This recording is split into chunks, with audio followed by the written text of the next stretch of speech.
Hey, what's going on, everybody? This is Jared here with another podcast, another concert review. Saw my favorite band of all time again for the fifth time, all since the reunion back in 2016. Saw them in Daytona Beach at the Daytona International Speedway at Rockville, the Rockville Music Festival. And I wanted to preface this video by saying, right after the concert, I wrote a review on the MyGNR forum, and majority of this podcast is basically just going to be reading that verbatim and then just kind of adding little tidbits here and there. So I apologize if you think that's lazy and you wanted to hear like just a fresh perspective on it from start to finish. But I really think what I wrote was the best way I could have described the show, and it was so fresh in my mind. Like it was literally like just an hour, 2 hours after the show, and I pretty much got everything in there that I wanted. But man, Guns N' Roses and Daytona Beach,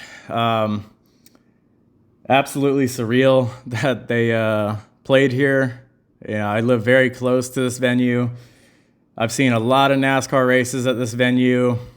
I've traveled like very great lengths to see Guns N' Roses in Florida. I saw them in Orlando, saw them in Miami, Jacksonville, Sunrise. But to see them very, very close to home is just unbelievable. They were supposed to play at this festival back in 2022, and I 100% wanted to go. But at the time, my dad was battling cancer, and we would go to every concert together. And I asked him if he wanted to give it a shot, and he said no. And I completely understood. And because he didn't want to go, I didn't want to go. I didn't really want to go by myself. I wanted to go with him. So ended up saying no to this particular concert back in 2022. And as luck would have it, or maybe you wouldn't call it luck, the show actually got rained out. So it never actually happened. So unfortunately, my dad did pass away in late 2022. And when they announced that they were going to be giving it another shot this year in 2026, it was going to be, I knew from the beginning that it was going to be such a full circle moment with me and my mom going to this show all these years later. So that's the little backstory to this particular show in relation to me.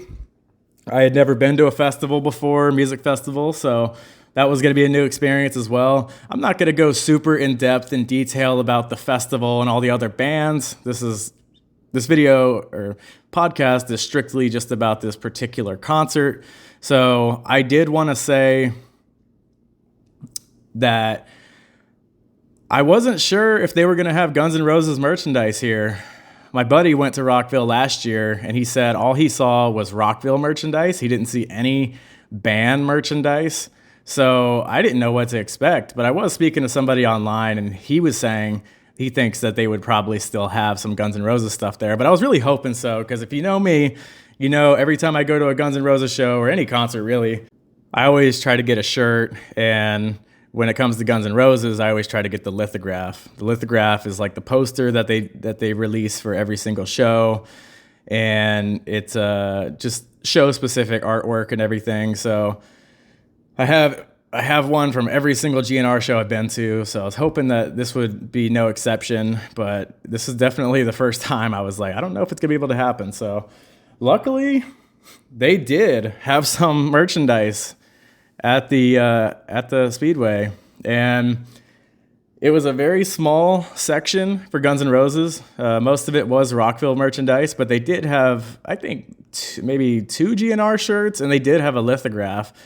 And I don't remember the specific amounts of money that the shirts and the lithograph cost, but I know they were definitely around $50 each, which is, I mean, pretty expensive, but to be expected.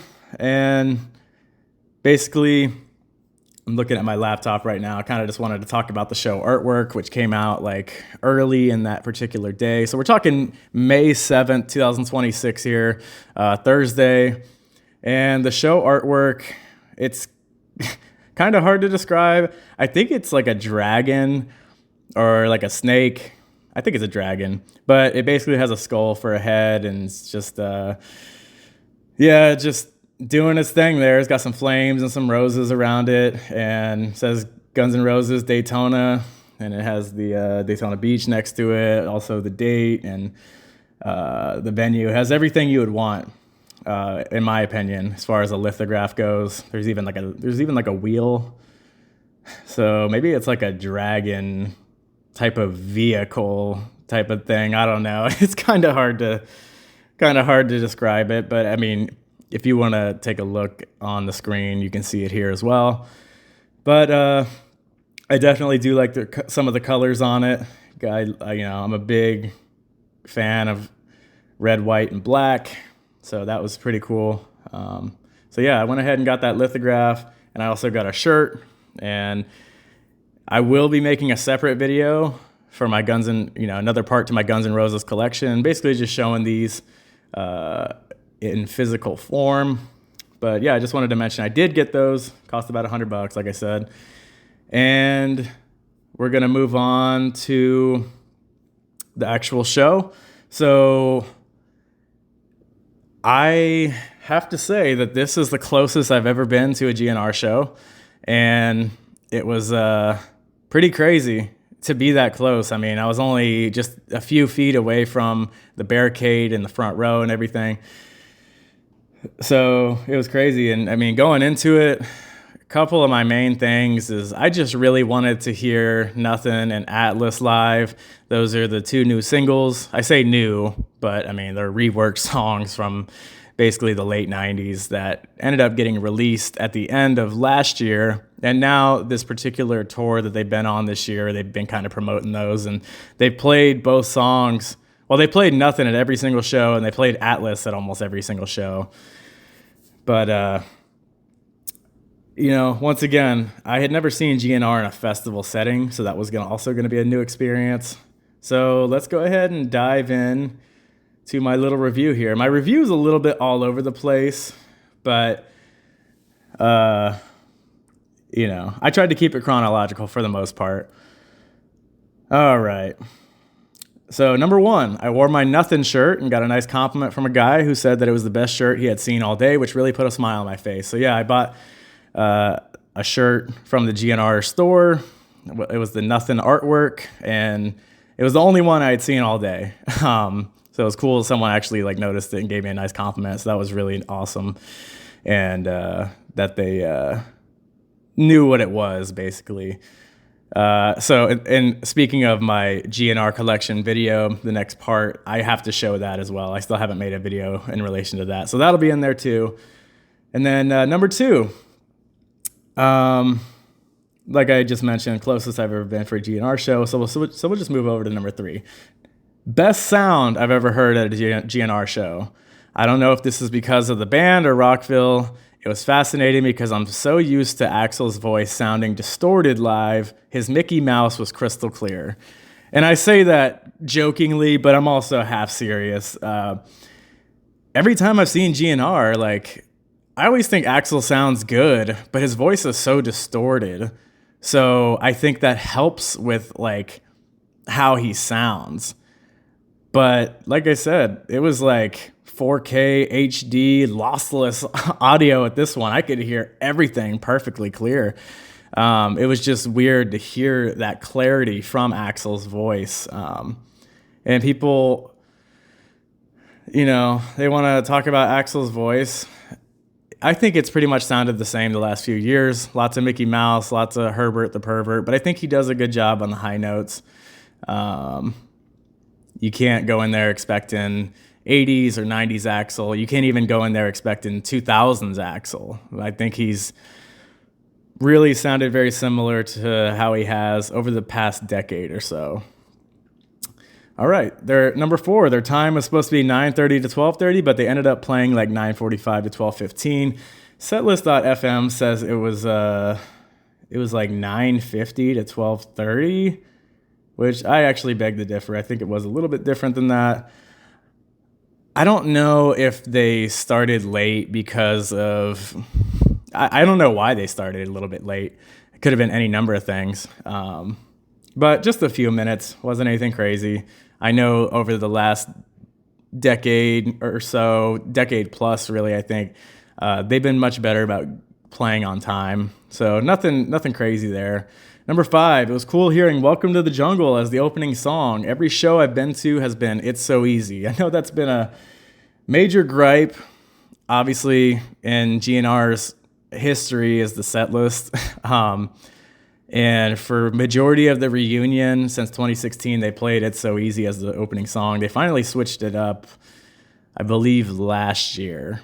And now it's been Welcome to the Jungle every song or every show ever since they brought in Isaac. So speaking of Isaac, it's my first time hearing Isaac live and seeing Isaac live. I like him. His tone is so much better than Frank's, and his feel definitely seems much more rock and roll, for lack of better words. One thing I did notice is he played with one foot barefoot for some reason, which was weird. Yeah, they had this overhead shot of Isaac on the drum set, which was pretty cool. But yeah, I noticed that his shoe and sock was off on one foot. No clue why. Number 7, Melissa Reese not being there really wasn't noticeable at all. Another interesting thing about this tour is Melissa Reese is not taking part in it. There's no real reason why. It kind of like, this is speculation, but just from a diehard GNR fan perspective, it almost just kind of seems like maybe she's just going through something, maybe some mental health issues, and that she's just sitting this tour out. But like I said, and this is no dig at her, this is no offense to her, but it was not really noticeable that she was not there. Number 8, it was surreal experiencing this concert at the Speedway, a place I've seen countless races since I was a little kid. Once again, yeah, I already mentioned that earlier. So yeah, it was crazy during the concert just to like look around, just take everything in, just see the grandstands and be like, wow, like I'm seeing Guns N' Roses at Daytona International Speedway. Like I never thought this would happen. They used to do a country music festival here a few years ago, but now it's been Rockville the last few years. Rockville used to be up in Jacksonville, but yeah, now it's in Daytona, and that's where it's been the last few years. Number 9, some of the songs sounded a bit sloppy, especially on Axel's end, where he continued to have some trouble staying on time with the rest of the band. Yesterday's and Estranged were notable examples off the top of my head. It was mostly Axel when it came to this issue, but he definitely wasn't the only one whose timing was off at points throughout the show. I will say, I actually like it when bands are kind of loose and a bit sloppy. I think that's very rock and roll, not to be like cliche, but I don't know. I don't like it when it's just like perfectly polished and, you know, just there's not really a mistake anywhere. I do like some sloppiness, but I will say when I mentioned this sort of sloppiness, this stuff was to the detriment. Axel over the last few years has been having some issues staying on time with the band. It's so weird how this has come up over the last year or two. A good example, take a look at their performance at the Back to the Beginning concert with Ozzy. And I think it was Sabbath, Bloody Sabbath, but Axel was just not on time with the rest of the band. And some people wondered if it was like in-ear monitor issues, but some people think it's just Axel having issues in and of himself. So yeah, once again, just notable on a few songs, and it was just like a little bit cringy. I really wish like he could clean that up.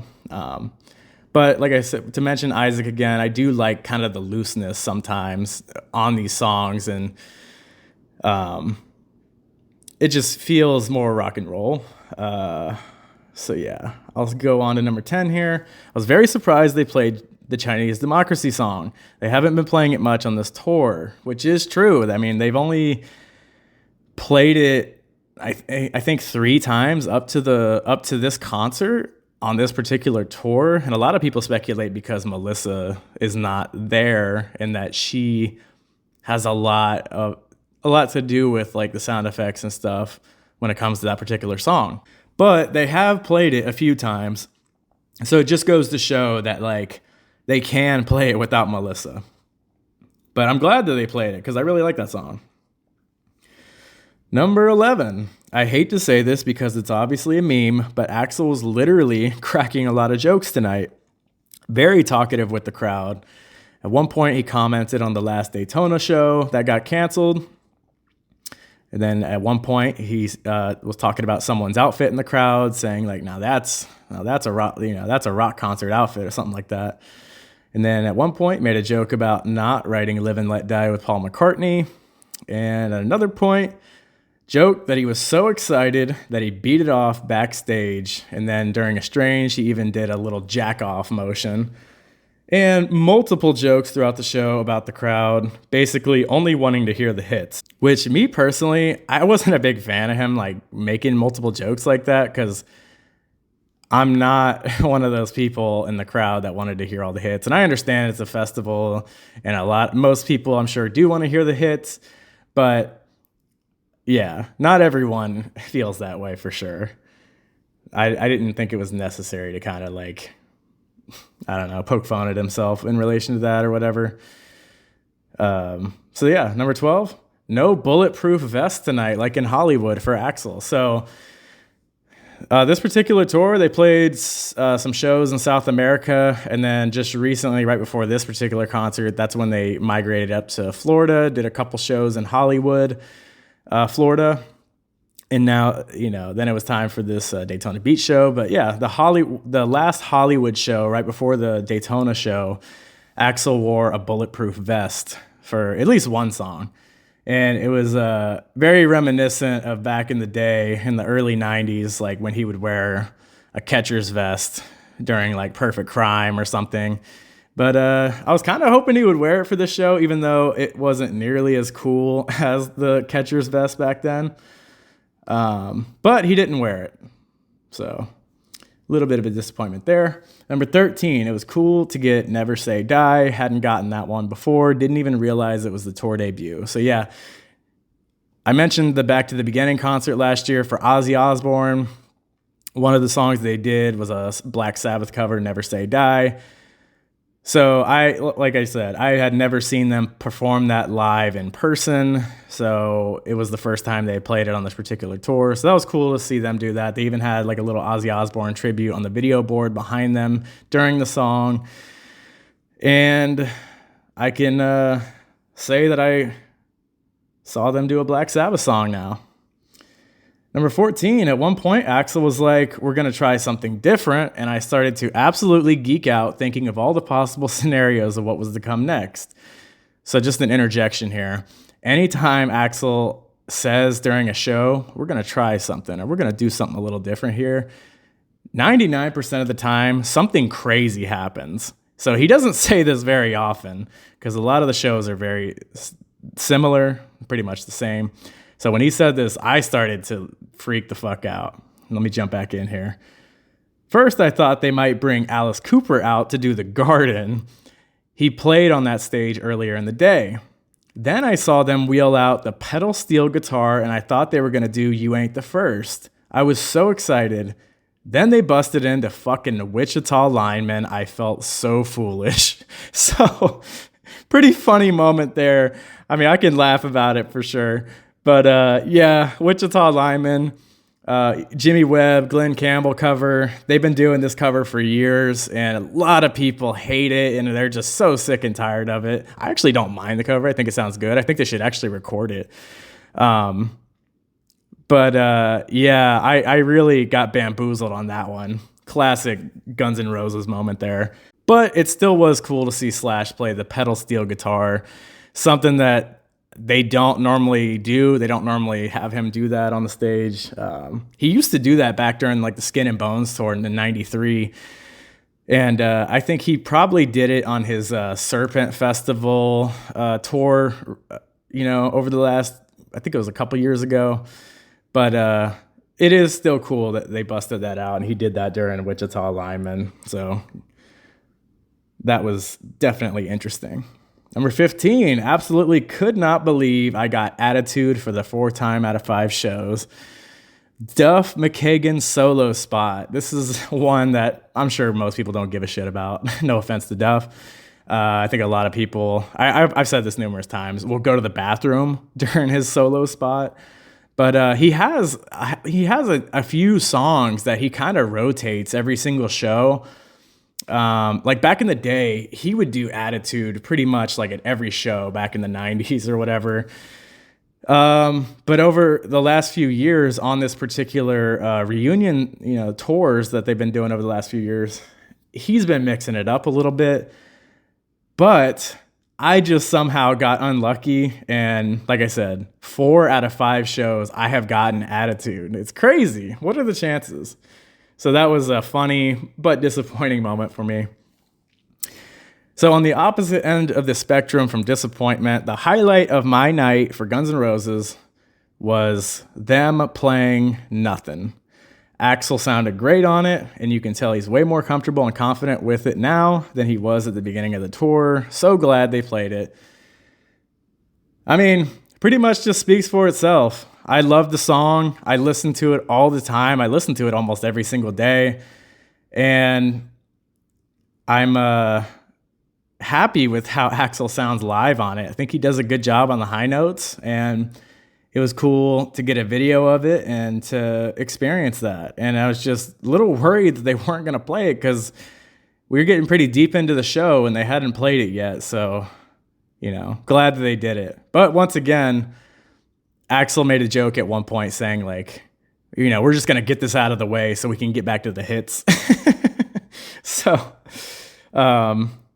glad they played Nothing. And like I said, I was wearing the shirt too.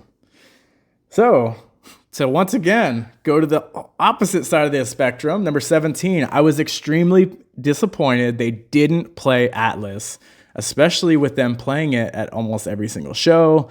Makes me wonder if I'll ever get to see that gem live. If I had to choose between seeing Atlas or Nothing live, I would choose Nothing, so it wasn't the worst case scenario by any means.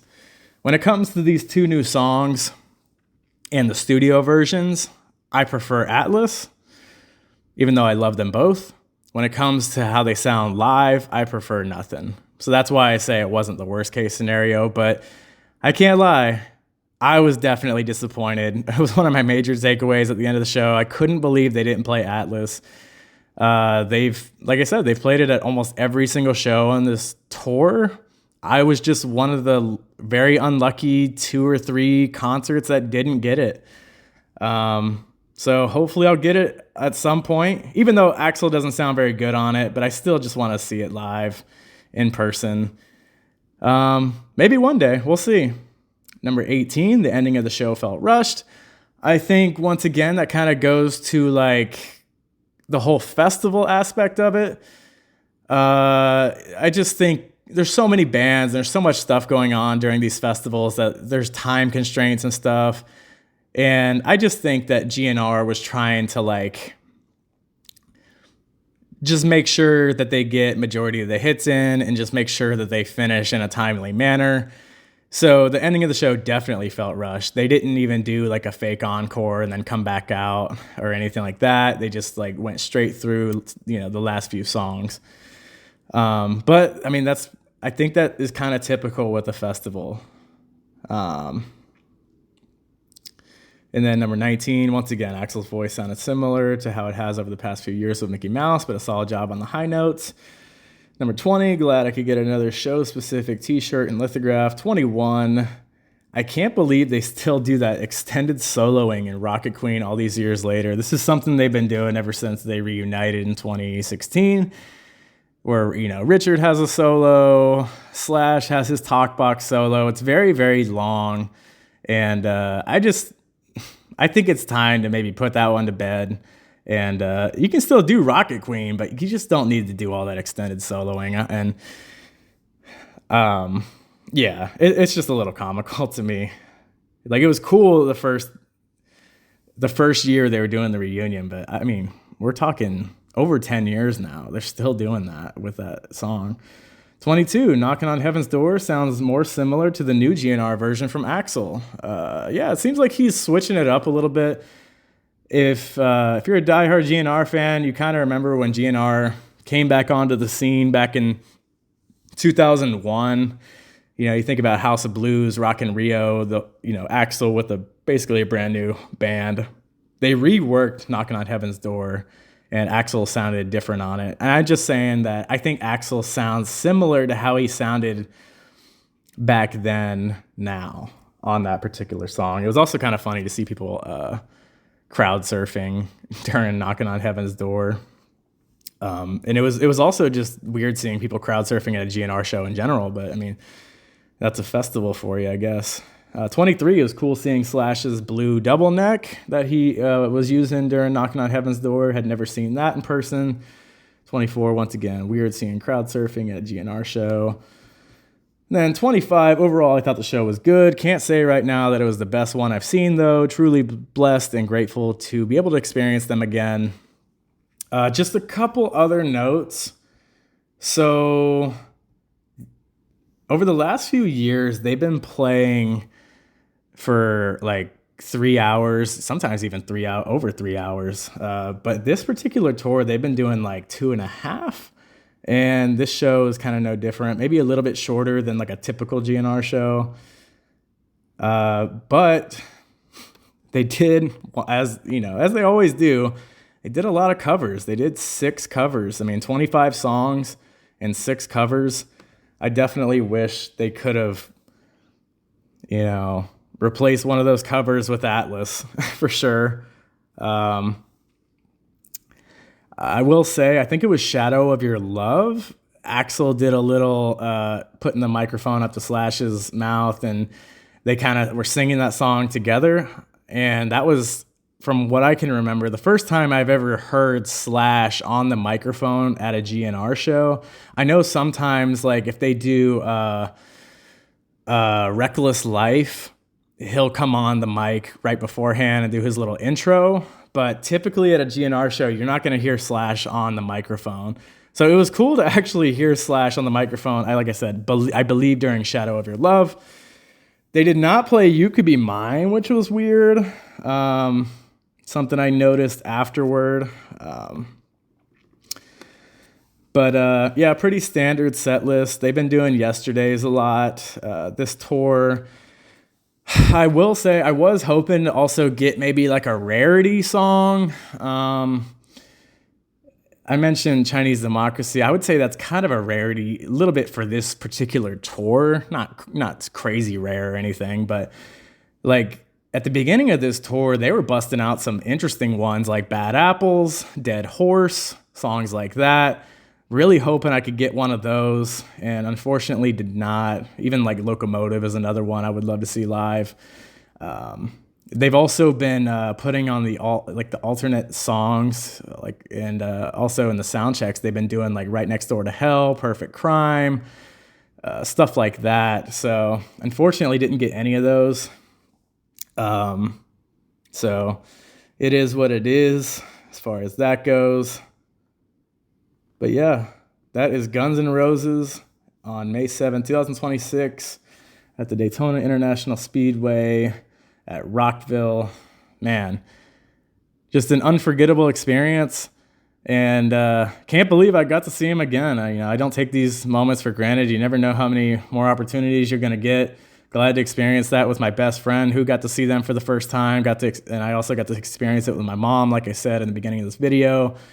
Just really happy and just blown away. I mean, that's the only way I can say it, really, is just blown away that I've seen them 5 times now. It's crazy. So hope you all enjoyed this video. If you went to Rockville, what did you think? If you saw GNR, what did you think? I know one of my coworkers who went to Rockville, he said he watched a little bit of GNR and he heard Axel's voice and he didn't like it. He was like, I didn't like how Axel sounded. He's like, Slash was shredding though. He's like, I left early and I went over to Ice Nine Kills and listened to them on their stage. So I'm very curious to hear what you all thought of the concert. It might be up on YouTube. Check it out and let me know what you think if you watch it that way. I'm just curious for any perspective that I can get here. What did you think of the review? Greatly appreciate your feedback. I really try to respond to everybody and listen to everybody. And that's pretty much it. Hope you all enjoyed. Please comment, like, and subscribe, and I'll see you on the next one.